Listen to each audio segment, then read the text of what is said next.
Do that one dance, baby. That one dance.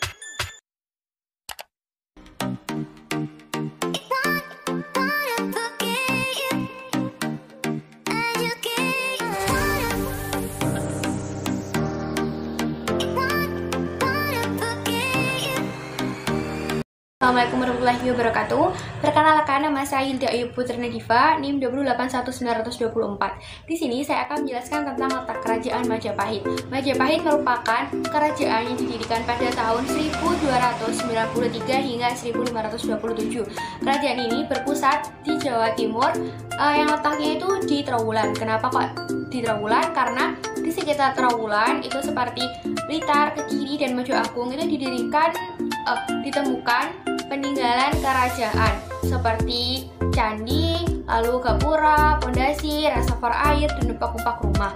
Lalu letak kerajaan ini tidak jauh dari kota Mojokerto, yaitu 10 km saja, dan tidak jauh juga dari Gunung Kelut yang hanya berjarak 40 km saja. Lalu kerajaan Majapahit itu merupakan kerajaan terlama yang didirikan di Nusantara, dan dia itu memperluas wilayahnya, yaitu hingga dataran Asia Tenggara. Nah, kok bisa diperluas wilayahnya? Itu ada hubungannya dengan politik Gajah Mada. Selanjutnya adalah sejarah kerajaan Majapahit dan sumber sejarah kerajaan. Nah, kenapa kok kerajaan Majapahit ini berdiri dan apa yang menyebabkan? Yang menyebabkan yaitu adalah kekalahan orang Mongol. Nah, orang Mongol itu siapa? Orang Mongol itu adalah penakluk hebat yang dikenal dalam sejarah. Nah, pada tahun 1293, tentara Mongol itu datang dan menghukum Raja Jawa yang menghina Kubilai Khan. Nah, tentara Mongol dan Raden Wijaya ini tuh bersekongkol untuk menjatuhkan lawannya. Kemudian apabila lawannya sudah jatuh, itu Raden Wijaya itu mengusir tentara Mongol untuk kembali ke wilayahnya. Nah, sejarah Majapahit itu terdapat pada sumber-sumber tertulis seperti prasasti, naskah, dan sumber kerajaan lainnya seperti artefak, gambar kehidupan yang masih dipertahankan sebagai tradisi, dan pengaruh-pengaruh kebudayaan yang kelihatan pada kebudayaan lain yang sezamannya adalah agama dan kebudayaan Majapahit. Majapahit itu bisa dibilang dengan kerajaan yang multi agama atau banyak agama.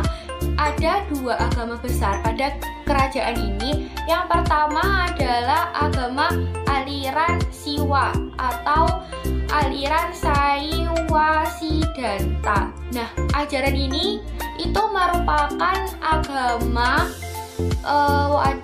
besar di kerajaan Majapahit hingga Majapahit itu runtuh. Nah, agama ini itu memiliki kitab suci, yaitu adalah tutur. Kedua adalah agama Buddha Mahayana. Itu berkembang di Nusantara akibat kerajaan Mataram kuno.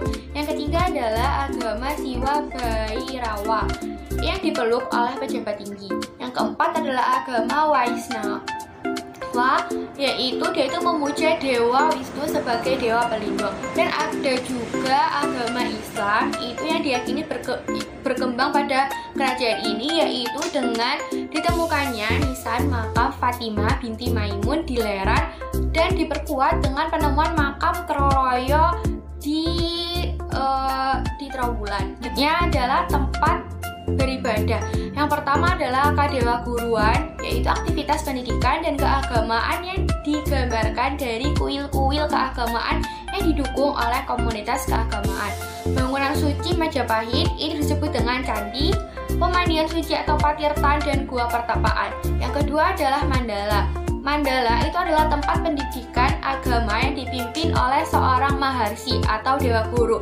Fungsi mandala itu ada dua. Yang pertama adalah dharmanya atau kewajibannya menyembah atau beribadah kepada Tuhannya. Yang kedua yaitu sebagai kuil. Berbagai temuan barang seperti 3 emas dari kerajaan Majapahit itu yang digali dengan galian arkeologi itu menunjukkan bahwa kerajaan Majapahit itu memiliki banyak sekali corak kebudayaan. Dan ada juga desa yang ditinggali oleh seorang tabib yang disebut dengan Janggan,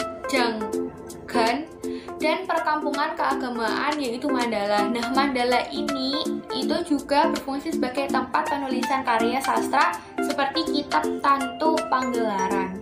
Saya Indi Yudiana dengan NIM 208190025. Di sini saya akan menjelaskan mengenai puncak kejayaan dan kemunduran dari Kerajaan Majapahit.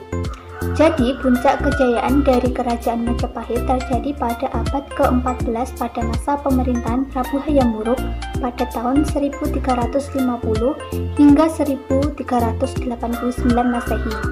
Hayam Wuruk menjadi Raja Majapahit yang paling terkenal dengan didampingi oleh patihnya yang bernama Gajah Mada. Hayam Wuruk menjadi Raja Majapahit berlangsung sesudah mangkatnya Sri Rajapatni pada tahun 1350 Masehi. Hal ini dibuktikan di dalam Piagam Singosari yang menjelaskan tentang penobatan Hayam Wuruk sebagai Raja Majapahit. Hayam Wuruk menjadi Raja Majapahit ketika berusia 17 tahun. Puncak kejayaan Majapahit ditandai dengan terwujudnya gagasan penyatuan wilayah-wilayah Nusantara, di mana wilayah kekuasaannya yang sangat luas dan dengan armada perang yang tangguh. Pada masa itu, kemakmuran benar-benar dirasakan oleh seluruh rakyat Nusantara.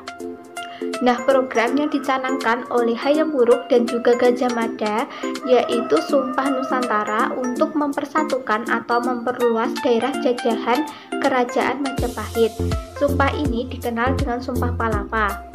Berdasarkan isi sumpah tersebut, Gajah Mada dan juga Hayam Wuruk bersumpah tidak akan merasakan palapa atau menikmati istirahat sebelum menyatukan seluruh wilayah Nusantara di bawah naungan Kerajaan Majapahit.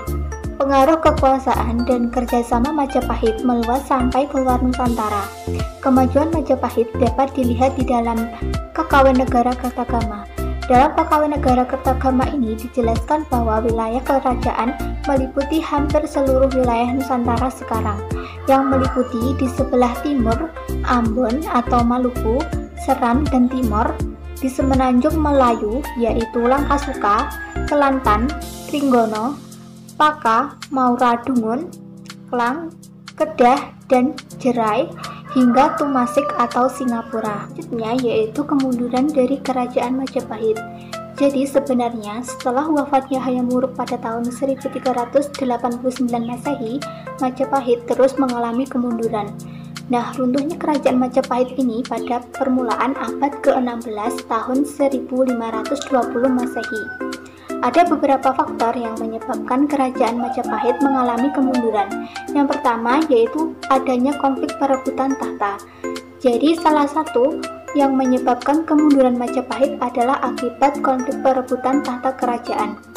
Jadi setelah wafatnya Hayam Wuruk, terjadi perang saudara antara Wirabumi melawan Wikrawardhana yang disebut dengan Perang Paragreg yang terjadi pada tahun 1405 hingga 1406. Perang ini akhirnya dimenangi oleh Wikrawardhana dan Wirabumi pun ditangkap dan dievakuasi. Yang kedua yaitu adanya kekosongan kekuasaan. Jadi banyaknya kebebasan yang diberikan kepada daerah jajahan membuat wilayah jajahan-jajahan Majapahit banyak yang melepaskan diri ketika mengetahui di pusat pemerintahan sedang mengalami kekosongan kekuasaan. Hal ini terlihat setelah masa pemerintahan Kertawijaya. Nah, setelah mangkatnya Kertawijaya ini sempat terjadi jeda selama 3 tahun tanpa raja atau ratu yang menyebabkan krisis kerajaan. Yang ketiga yaitu masuknya dan berkembangnya agama Islam. Jadi masuknya agama Islam sejak zaman kerajaan Kediri di Jawa Timur menimbulkan kekuatan baru yang menentang kekuasaan Majapahit. Nah, ketika pertengahan kekuasaan Majapahit ini, pedagang Muslim dan para penyebar agama sudah mulai memasuki Nusantara. Dengan kebudayaan yang begitu besar, Majapahit pun tidak lepas dari Islam. Nah, pada saat bersamaan juga, kerajaan Islam Malaka mulai muncul di barat Nusantara, sehingga kerajaan Majapahit pun tidak dapat membendung kebangkitan Kesultanan Malaka, sehingga daerah jajahan dan juga taklukan Majapahit satu persatu mulai melepaskan diri dari kekuasaan Majapahit. Nah, akhirnya waktu Imperium Majapahit berkisar pada kurun waktu sekitar tahun 1478 hingga 1527, yaitu sekitar 1200 Saka. Selanjutnya yaitu kehidupan kerajaan Majapahit di berbagai bidang. Yang pertama yaitu kehidupan ekonomi. Jadi sektor ekonomi Majapahit adalah agraris dan juga maritim. Kedudukan sebagai agraris ini dapat dilihat dari letaknya di pedalaman dan dekat aliran sungai. Majapahit mengembangkan sistem ekonomi di sektor pertanian. Sedangkan dari segi maritim dapat dilihat dari ketangguhan Angkatan Laut Kerajaan untuk menanamkan pengaruh Majapahit di seluruh Nusantara. Dua, yaitu kehidupan politik. Nah, dalam struktur pemerintahan di Majapahit, raja dianggap sebagai penjelmaan dewa dan memegang kekuasaan tertinggi dalam pemerintahan. Roda pemerintahan dijalankan oleh raja dan dibantu oleh putra raja, kerabat raja, dan berbagai pejabat pemerintahan. Ketiga, yaitu kehidupan sosial. Jadi, dalam kehidupan sosial, pola tatanan masyarakat Majapahit dibedakan atas lapisan-lapisan masyarakat. Terdapat 4 kasta yang dikenal dengan catur warna, tetapi hanya bersifat teoritis dan juga literatur istana. Pola ini dibedakan menjadi 4 golongan. Yang pertama yaitu Brahmana atau kaum pendeta. Ini memiliki kewajiban menjalankan 6 dharma, yaitu mengajar, belajar, melakukan persajian untuk diri sendiri dan orang lain, membagi dan menerima dharma atau sedekah, dan juga bersatu dengan Brahman atau Tuhan. Yang kedua, kaum Ksatria. Jadi ini itu merupakan keturunan dari pewaris tahta atau raja kerajaan terdahulu yang mempunyai tugas memerintah tampuk pemerintahan. Yang ketiga yaitu Waisya, yaitu merupakan masyarakat yang menekuni bidang pertanian dan juga perdagangan. Mereka bekerja sebagai pedagang, peminjam uang, penggarap sawah, dan juga beternak. Dan yang keempat yaitu Sudra. Sudra ini merupakan kasta paling terendah dari catur warna yang mempunyai kewajiban untuk mengabdi kepada kasta yang lebih tinggi, terutama pada golongan Brahmana. Dan yang keempat adalah kehidupan kebudayaan. Kemajuan dalam bidang kebudayaan pada masa kerajaan Majapahit tercermin dari keragaman karya-karya berupa bangunan candi dan juga karya sastra. Pada masa kerajaan Majapahit, bidang seni budaya berkembang sangat pesat, terutama dalam seni sastra. Aristadia Nunavika, NIM 281900009. Baik, di sini saya ingin menjelaskan silsilah kerajaan Majapahit, pengaruh dan peran kerajaan Majapahit untuk Indonesia, dan peninggalan kerajaan Majapahit zaman dahulu dan yang sisa sekarang. Silsilah kerajaan Majapahit adalah raja yang pertama kali yaitu Raden Wijaya, raja yang kedua yaitu Jayanegara, dan raja yang ketiga yaitu yang terakhir yaitu Hayam Wuruk. Pengaruh dan peran kerajaan Majapahit untuk Indonesia yaitu yang pertama sebagai evolusi panjang kebudayaan, keanekaragaman mata pencaharian, misi-misi diplomatik, kemajuan arsitektur, pusat keagamaan, timbulnya berbagai macam seni, dan luasnya wilayah sebagai mitra politik dan perdagangan. Peninggalan kerajaan Majapahit zaman dulu dan yang sisa sekarang yaitu yang pertama Candi Penduna, Tembikar, Nekara Perunggu, Batu Kapur berbentuk segi 4, Yupa, Candi Cangkuang, yang terakhir yaitu bangunan stupa. Hanya itu yang dapat saya sampaikan. Ada kurang lebihnya saya mohon maaf. Wassalamualaikum warahmatullahi wabarakatuh.